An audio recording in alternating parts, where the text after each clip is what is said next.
and World Eaters. I am Fraser, and this is Until the Last Gasp Extreme Metal Podcast. To get in contact with me, visit my pages on Facebook, YouTube, and Rumble. This podcast is available on those platforms as well as Buzzsprout and also Spotify, which has an accompanying playlist of every song I cover on the show under the name Until the Last Gasp Extreme Metal Playlist. Links will be in the description. This podcast is also produced by P Noise Productions.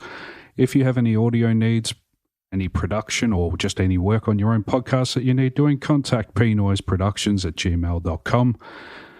And as you are hearing this, the re-release of H.A.S.T.U.R by Australia's Invocation with unreleased bonus tracks is now released and available with copies of the CD and a couple of signed copies as well, which is being released, which is the first time it's been released since the year 2000, and it features members from Nun, Portal, Vomador, and Crypt.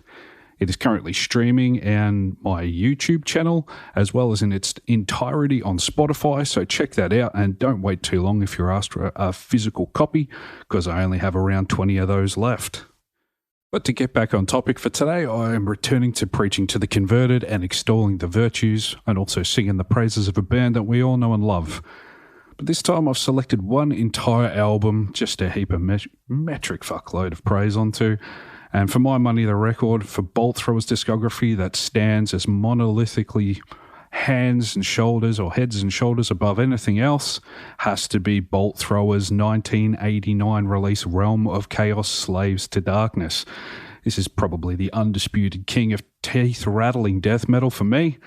And here is a quick rundown of the details and a bit of history around the album so that we can give everybody their due credit and also put it all into context. Bolt Thrower was Carl Willits on vocals, Gavin Ward on guitars, Barry Thompson also on guitars, Andrew Whale on drums, and Joe Bench on bass guitar. Production was by Digby Pearson, and Colin Richardson did the mixing. John Blanche did the art direction, Dave Lund graphic design, John Sibic did the front cover artwork, and Andy Jones did the photography.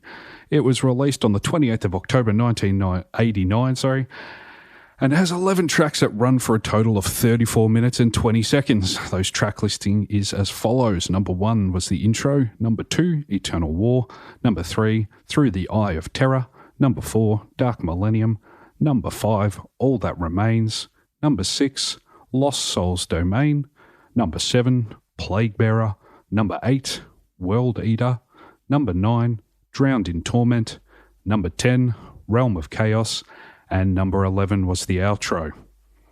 Just for a bit of brief history, the Bolt Thrower were formed in 1986 in the month of September as a grindcore band. They were influenced largely by bands like Slayer, Crass, and Discharge. They were founded by bassist Gavin Ward and guitarist Barry Thompson in a Coventry pub toilet after seeing a hardcore pub gig.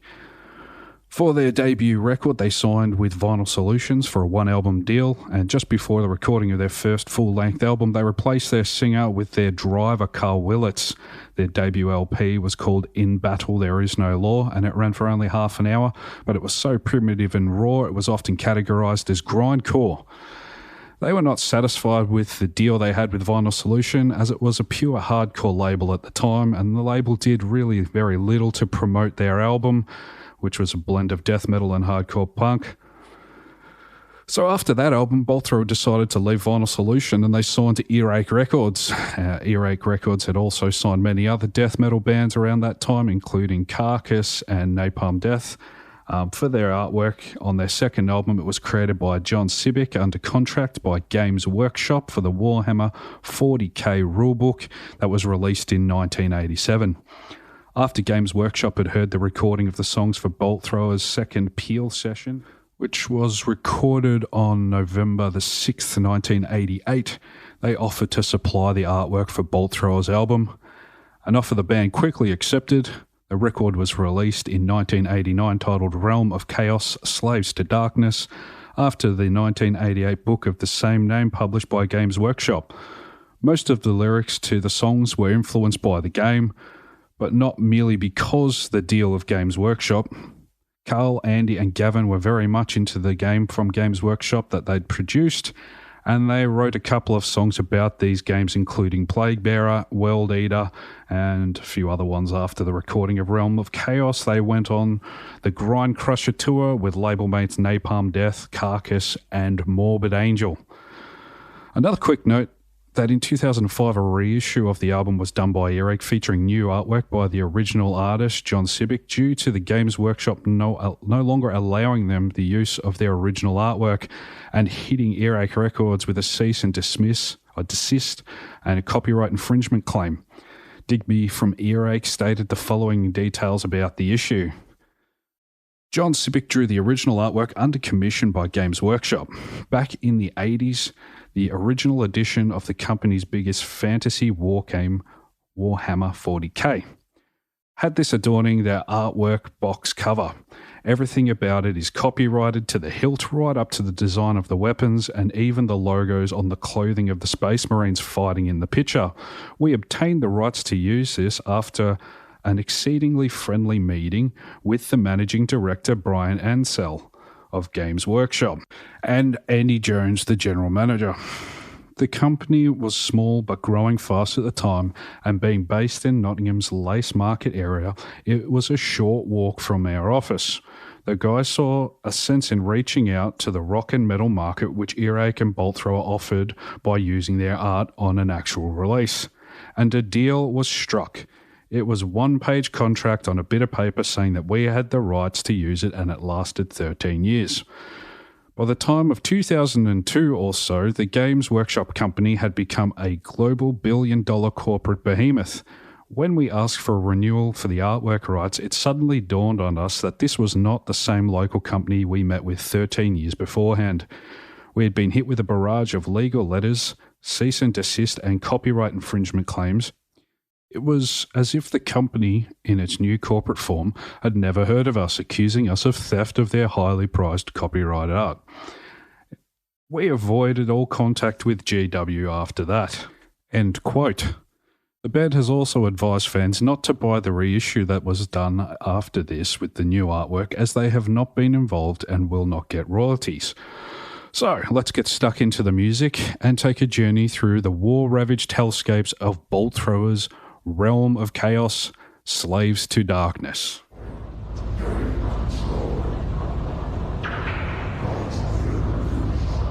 Intro.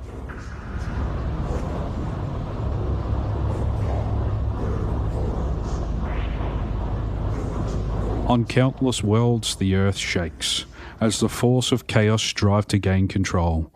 Whilst they unleash their devastating weaponry upon their foes, there is no time for peace.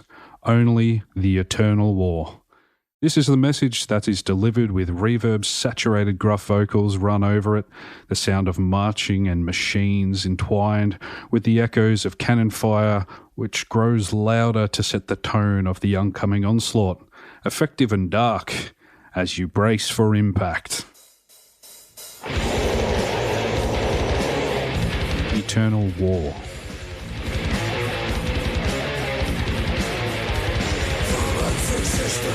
Thunderous and filthy, the first riff of Eternal War erupts from the speakers, with Carl Willits firing off a massive guttural bark over the top of what for 1989 must have left jaws on the floor with how heavy and brutal the playing was, and also the mix. The drums are punchy with enough clarity that they snap through the wall of bass and guitar like armor-piercing rounds. The groove within this riff is infectious, as well as brutal, and the playing feels somewhat loose, but that just adds to the overall extremity of the song. This opener was almost unfathomable in its amounts of heaviness, brutality, and its tuning. Dev Drop C, I think it might be one of the first bands to do so in such an effective way, and in its day it was huge and still stands out as a classic to this day as well.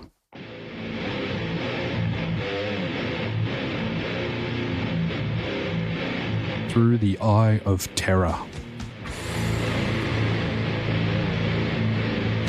with a stomping opening riff that lumbers through with its hiss and crunch of distorted guitars. This is a nice little riff and rung combo that, if you haven't already guessed, once again descends into absolute chaos with a kind of speedy death metal and early grind mix. We return to another catchy as hell, grooving but brutally slower riff that deviates into something a little more thrashy, but everything in the song centers back on that really groove-laden riff that every time feels like it's starting to speed up as it returns. Lyrically, drawing heavily on the Warhammer 40k lore on this one, which, as its original cover indicates, was a hugely influential theme for this band, especially at this time and into the subsequent record Warmaster.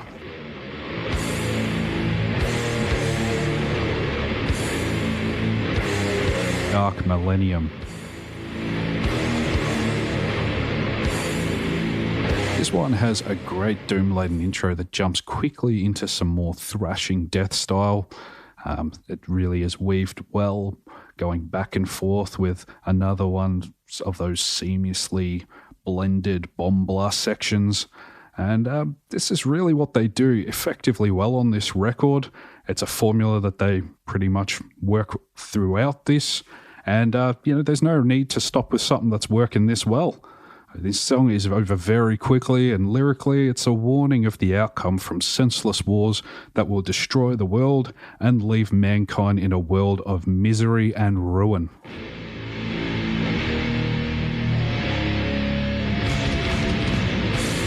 All that remains.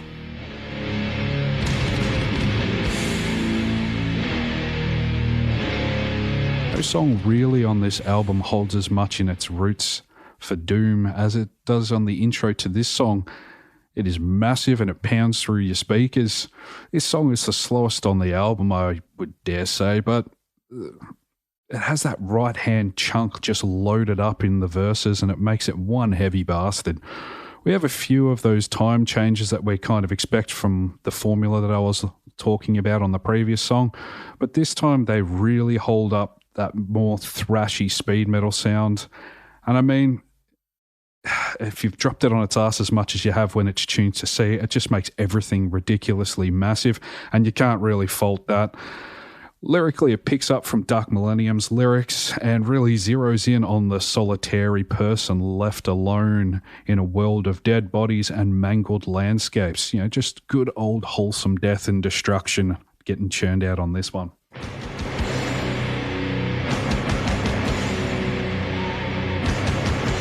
Lost Souls Domain.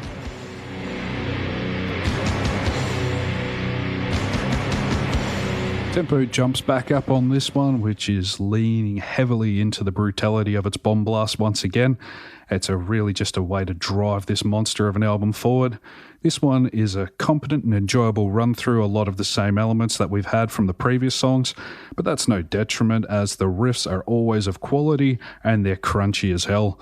Lyrically, it's the same thing you would expect from the previous songs, kitty cats, rainbows, and, for all that stuff that we love, puppy dogs and lollies too.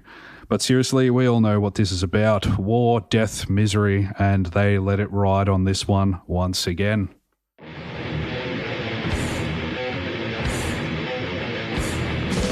Plague Bearer.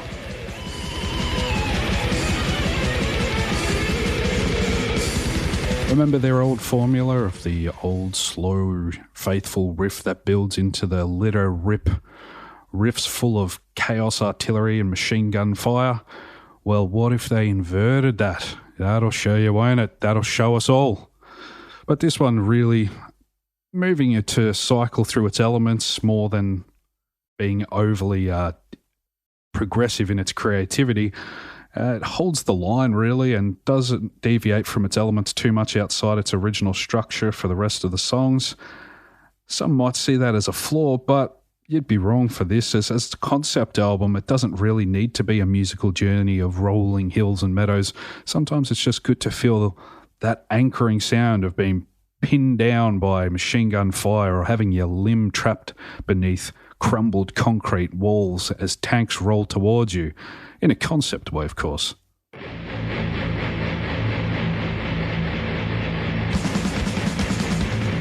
World Eater.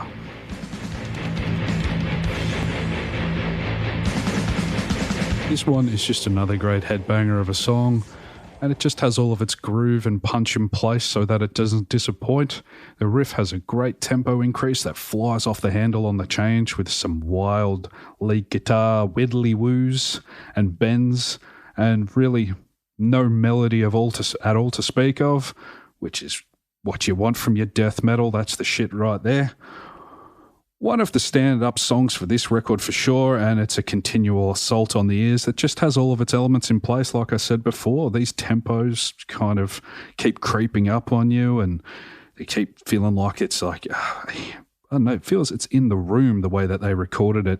The organic just increase of tempos just keeps adding to that chaos and extremity. And as for the lyrics, yeah, what do you reckon on this one? At this point, it's going to be the same again. Come on. More death, more destruction.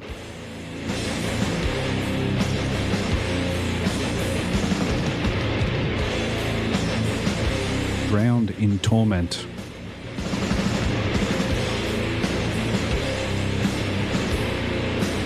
This one's just another happy little jaunt across the fields of death and suffering and all the mental images of battle, equipped with the usual guitar leads and crunching rhythms and pounding drums.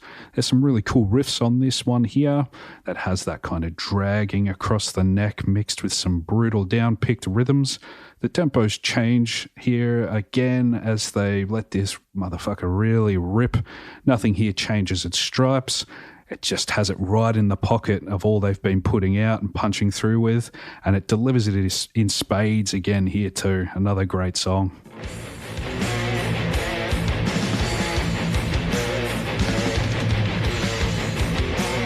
Realm of Chaos.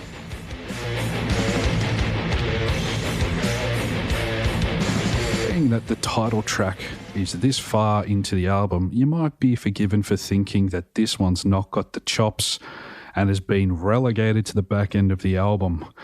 Well, we'd be wrong for thinking that yet again, because after its beginning, this one has probably one of the most technically proficient and wild riffs on the entire record.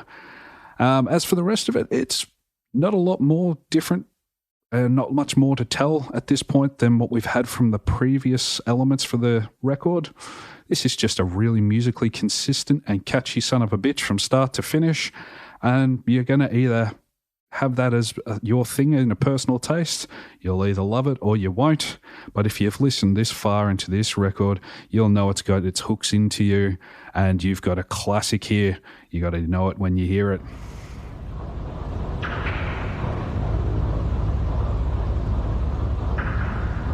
Outro.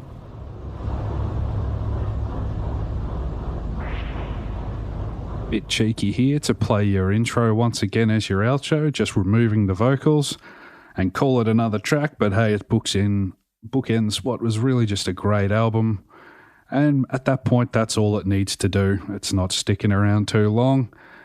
And this album, Realm of Chaos, is a benchmark in brutality from the early period of death metal and extreme metal.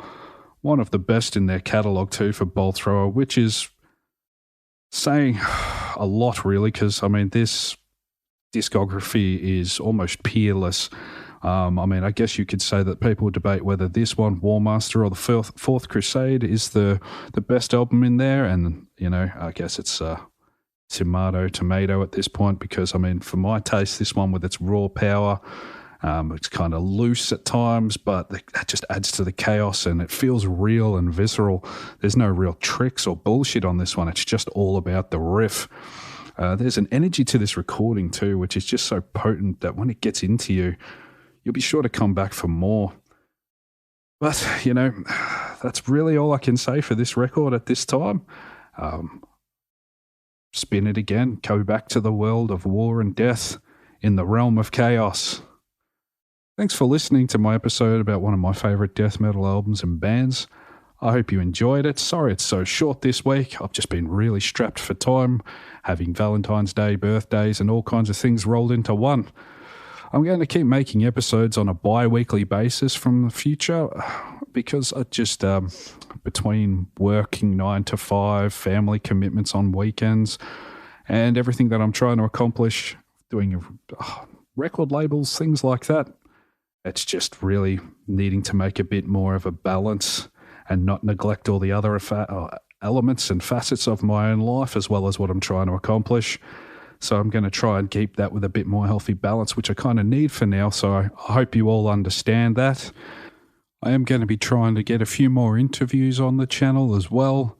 There's a few guys that I know that are going to be releasing stuff, so I do want to get on with them and have a bit of a yarn and talk about their releases. So hopefully I can get onto that a bit more quicker than I have been recently, and I do apologise to those guys. I have been lining them up and failing to meet and deliver on things that I said I'd do. You guys know who you are. I'm very sorry if you're listening, and I will endeavour to get to you guys very soon for all the people listening now as well. So thanks again for all your understanding, and I hope you join me next time. But until then, as always, stay safe, play it loud, and support metal until the last gasp. Have a great one, guys. Cheers.